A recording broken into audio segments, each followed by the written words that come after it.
Welcome to Islamic Life Coach School Podcast. Apply tools that you learn in this podcast and your life will be unrecognizably successful. Now your host, Dr. Kamal Akhtar. Hello everyone. Peace and blessings be upon all of you. Alhamdulillah, I'm so thankful for this opportunity to speak to all of you. I spend some time preparing for the podcast, and then the 20 minutes that I spend with you are the highlight of my week. My intention here is your mental and emotional well-being, and you guys reciprocate that with your time and attention. This podcast is being downloaded in countries I never thought I would be able to reach, like Gabon, West Africa, Cyprus, Mauritania, Brunei, Bulgaria, Finland, Ireland. Alhamdulillah. All I do is continue to renew my intention, put my effort in, and use my skills to give you the weekly topics. I try to keep this podcast timeless and relevant. The cultural and the time references I make will of course change, but the message behind each episode does not change, because these are universal principles, something to draw from no matter where you are in your life and what culture you live in and what time you're in. I listen to all the podcasts I publish all the time because I need reminders on all of the goodness that is in these episodes. The brain is really good at filing information in the background, so not every piece of information that you need is always available. That's why I come to these reminders even though I create these podcasts. I keep coming back until I've created a habitual change. Also, consider leaving a review so that other people can find this message. You can leave a message on any podcast platform of your choice that you listen to. And if you have to listen to an episode again and again, or listen to it in different situations, do that. Take notes, answer questions by writing them down, and don't hesitate to go deeper into the study. Whatever your mode of learning is, honor it. Make space to create changes in your habits, which is more than just information gathering. One such incredible topic happens to be the subject of today's podcast, and that is the art of asking powerful questions. We grow up believing, based on popular conditioning, that the quality of our lives depends on the external conditions, when in reality, the quality of our life only depends on the quality of the questions we ask about these conditions. Life's worth is much more profound than the superficial reality of circumstances that the brain presents.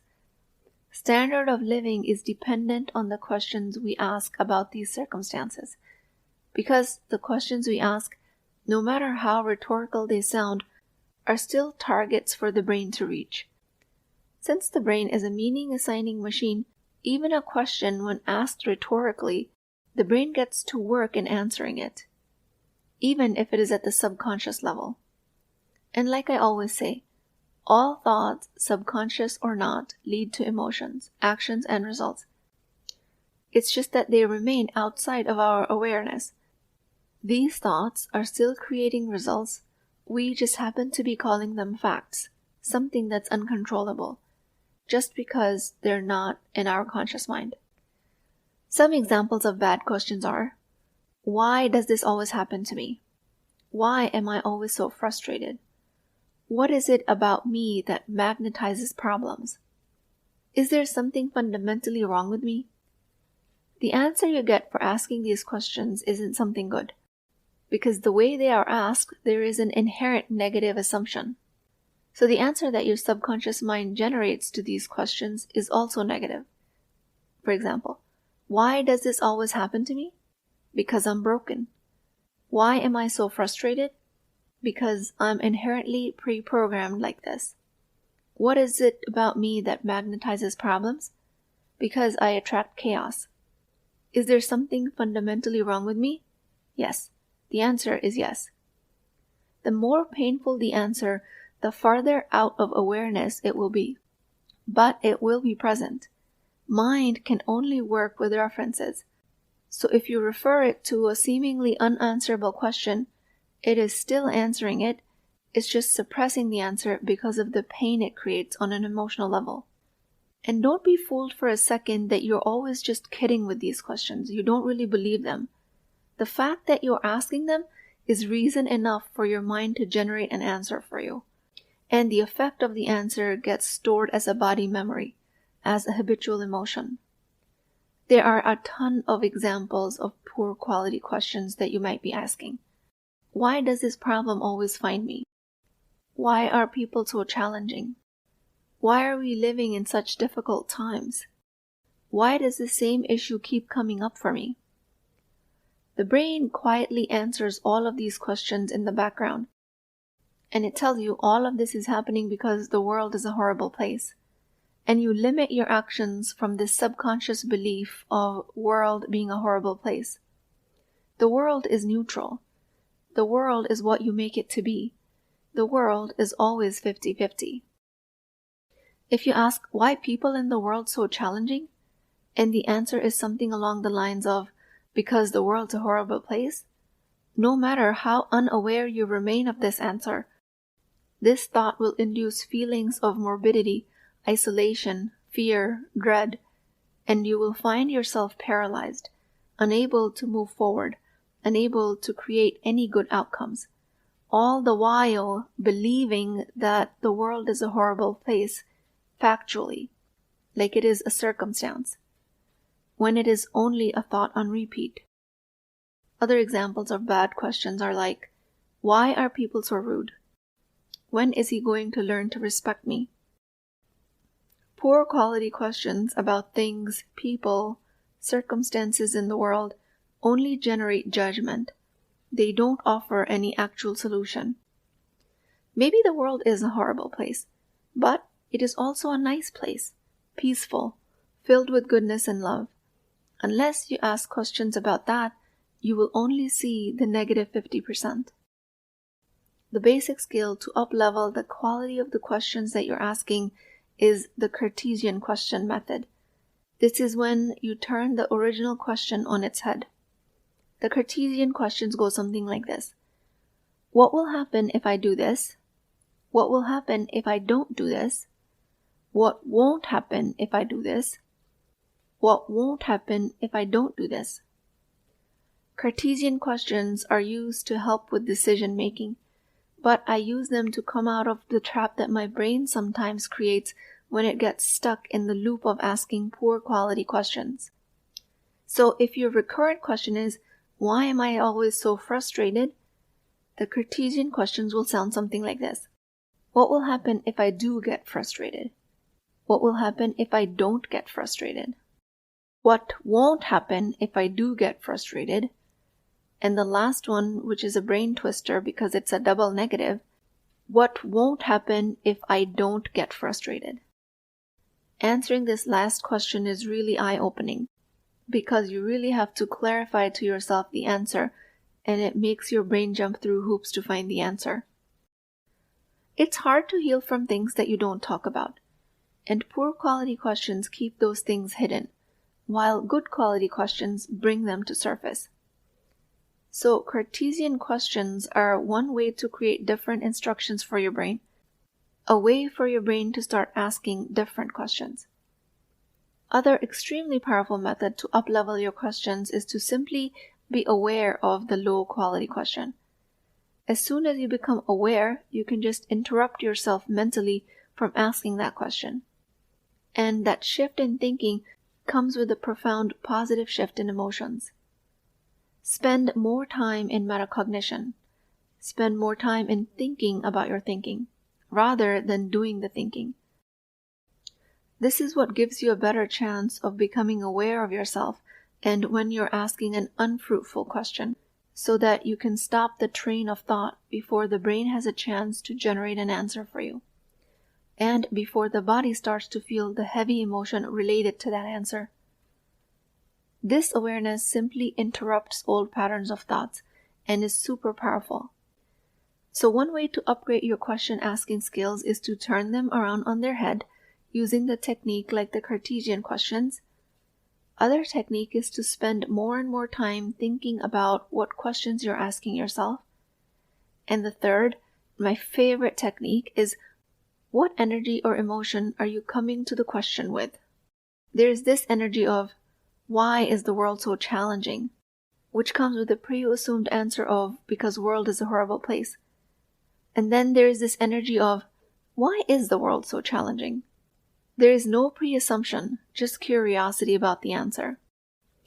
Coming to the question that your brain is presenting to you, but changing the emotions related to it. Why is the world challenging? Is it so I can grow stronger? Is it because my challenges make me a unique person? Or is it because each challenge leaves me slightly stronger than before? This is how powerful emotions are. This is why the mind and body is an inherent pair. You can see how you didn't even change the language. Why is the world so challenging? Versus, why is the world so challenging? Changing your approach to the same question, and it will be more rewarding to you than asking the question that is already loaded with negative presupposed answers.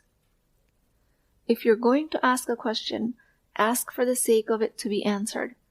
Ask with open emotions of curiosity, awe, wonderment, fascination, inspiration, marvel, intrigue, amazement. Changing the emotion behind the question is my favorite technique because this is the most profound level of change you can create for yourself.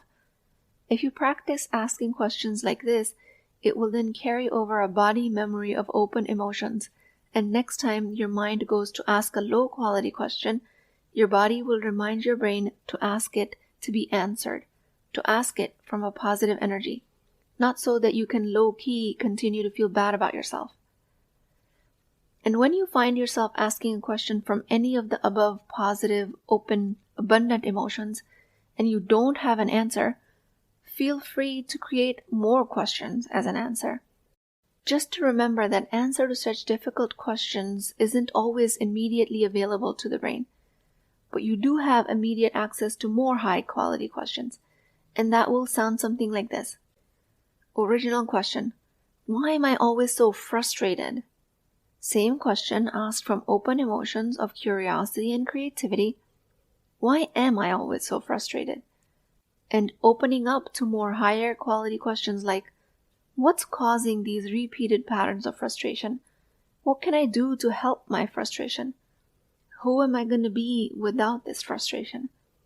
How am I adding or taking away from the solution to this problem? Do I have options other than feeling frustration? And then there are questions like, what is wrong with me? Where there is no actual good outcome. If you don't find the answer, then you're frustrated.